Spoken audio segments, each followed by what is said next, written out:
Hey everyone, welcome back to my channel. In this video, I am very excited because in front of us here today, I have the LEGO Harry Potter set number 76407, the Shrieking Shack, and the Whomping Willow to review for you guys. First off, this set retails for $119.99 Canadian, and I believe that in general, it is really awesome to see that LEGO finally remade the Shrieking Shack from 2004. I'm super grateful for this set, and I can't wait to uncover all of the details and Easter eggs included from the Prisoner of Azkaban. Without further ado, let's get into it. First up, we have a look at the fence here, which is a great addition. As you can see there, we have a snowy base and of course the wooden boards because, it's a tattered old fence. And on the back, we just have a look at the back of the fence, of course, which is pretty average. And yeah, that's pretty much it for this thing. Right here we have a look at the Whomping Willow section of this build, which I believe has been really well done. We have stickers all around the trunk. There's a lot of detail packed into here, so as you can see to the left, we have this spinny type of build, which is supposed to show off Remus Lupin transforming into his werewolf equivalent, which is very fun to play with. And just for the sake of it, here's how the moon looks when all the lights are off. It's so cool. It's actually glowing in the dark. It's really fun to play with. And ta-da! Everything's back to normal. And the primary playability feature of it is taking this little knob here and twisting the tree violently just so the minifigs can suffer a little bit. And as a little demo, we have, of course, Miss Granger, who's always raising her hand. She always wants to volunteer. So there you go. There we have it. She's now hanging on the tree. And I guess you can spin it super violently until she finally just flies right off. Oh, I guess the whole tree fell off, so that's fun. In all seriousness, of course, this build is actually very well done. I love how the tentacles are built on the willow, and it's a really fun build to play with. Simple, yet very effective. Here's a look at the base of this little side build. Without further ado, let's move on to taking a look at the minifigs in full detail, and then lastly, the shack. The very first minifigure we have here is Harry Potter, and of course he has some dirt on his shirt, which is very fitting for the set here. On the back, he has some more dirt and patches and scratches. He also has the average Harry Potter face. The alternate head expression is also pretty average. He's just angry as always. Next up, we have Ronald Weasley, and of course, he looks pretty average. He has a normal red sweater there and a kind of grumpy face expression met by a smile. So that's cool to see in this set as well. And honestly, I'm not impressed. Next up, we have Hermione, and she looks really awesome in minifig form. I love the torso here. The detail is immaculate. And on the back, she has her normal smile there and some more creases and patches. And I appreciate that LEGO actually went out of their way to make the torsos all very accurate to the Whomping Willow, Shrieking Shack movie scene in The Prisoner of Azkaban. So that's awesome. Next up, we have Remus Lupin, and I absolutely adore the brand new torso printing right here. It's so cool. It honestly speaks for itself. On the back, we have even more patches, and I thought this honestly could not get any better. I appreciate the detail here. It's incredible. As for the alternate headpiece, this, guys, is a work of art. Remus is honestly one of my favorite characters in The Prisoner of Azkaban, so getting him in minifig form with such great accuracy and detail honestly makes me so happy. And of course, we can't forget about Werewolf Lupin, which takes the cake, in my opinion, for being the best minifig in the set. I really love the werewolf head mold there. I've never seen anything like it before in LEGO form. And of course, we have printing for the actual werewolf ribcage there, which is incredible to see, and the spinal cord and whatnot. The head mold is just a single piece, and with that, you can just put it back in. The leg piece is also great. I love how the hind legs show up very clearly in the minifig, and once again, it can't be any better in my opinion. This is incredible to see. Lastly, I'm super excited that we finally have an accurate version of Werewolf Lupin.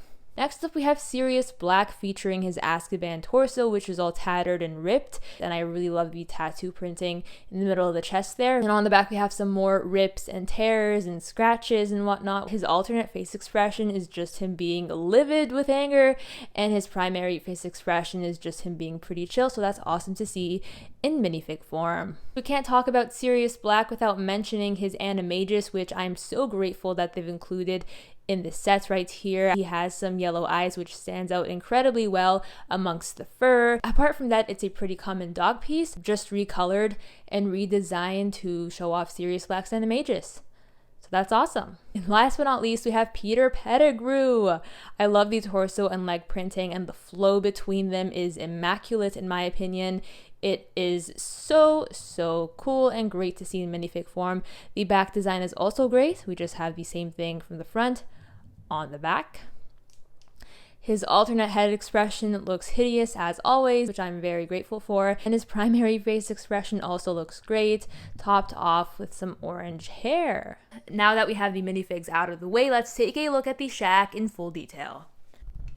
As you guys can see here from this angle, we have this crooked type of effect for the upper portion of the Shrieking Shack. We basically can't bring it back to normal and straighten out the set. It's supposed to be like this permanently. Regardless, it's a very nice touch and really helps in selling the fact that this is supposed to be an old haunted rickety shack. As you can see at the front, we have some wooden boards that are covering the windows. I really love the detail there, and some icicles and snowy dunes. And at the very front, we have this little staircase entryway represented by two 1x4 white tiles. And of course, right at the center, we have this door. Approaching the upper portion of the build, we of course have some more windows, and I really love how LEGO executed the center type of piece of the build such that the windows actually stick out in this very nice geometric fashion. So hats off to them for nailing that. It kind of sticks out perfectly, which is awesome to see in LEGO form.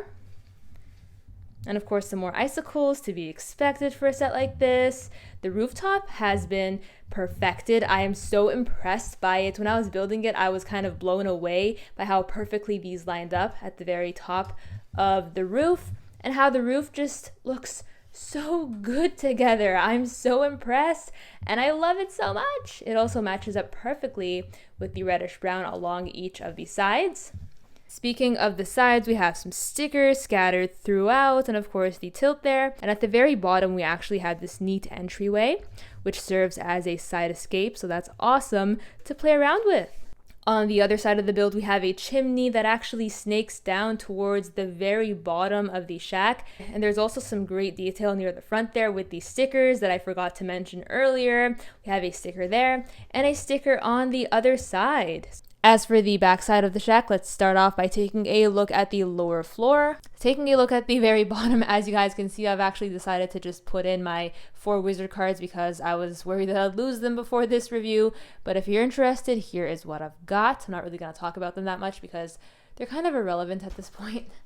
So it appears that we have a very nice and spacious interior. You can basically fit in a lot of minifigures inside of here, so that's really fun to do. In the back, we have this metallic chest, which has a chocolate frog and a goblet. And that basically sits in the back there. And of course, the door, which doesn't exactly open fully as we saw before. And on this side, we have a green chair just hanging out and this lamp that has a transparent piece that's actually transparent, not colored. And we have this stickered portrait on the side there, which is supposed to show off the Shrieking Shack in detail. So taking a closer look, there it is. It's a very nice little Easter egg, and I appreciate its inclusion in this set. At the very top above the door, we have the sticker for like this vent system, so that's cool to see. And the door itself is stickered. Moving up to the second floor, this is where the fun begins. Right at the top, we have these tiles that are stickered to show off kind of like tattered blinds amongst the set. And at the side, we have this little painting, which is neat to see, to say the least. We have this little fireplace, which has no fire in it. It's cool though. I like that it's included in this set and it actually stands out with the dark tan. We also have this rather basic bed build on the ground there, featuring the sand green color. And right here, we have the grand piano build. In general, I would say that it is a fantastic build and I'm really happy that we have it included in this set right here. We have, of course, the piano keys and this curve is essentially supposed to be the design of a grand piano, and I believe that LEGO captured it very well in this tiny type of form, so that's cool. And without the piano though, the whole build kind of like loses life, but once it is added back again, the space is occupied very nicely and it fills things up quite well. And on the side there, we have a pair of 2 stickers to show off some old moldy boards. And at the very top, we have a portrait, or I guess painting type of thing. So that's cool. With that being said, I guess that pretty much wraps up the back of the shack and the end of this review. Well guys, I guess that pretty much brings a wrap to this video. I hope you guys went on to enjoy it. Let me know in the comments down below if you plan on purchasing the set on release day. And with that being said, I'll catch you guys in the next one. Bye for now.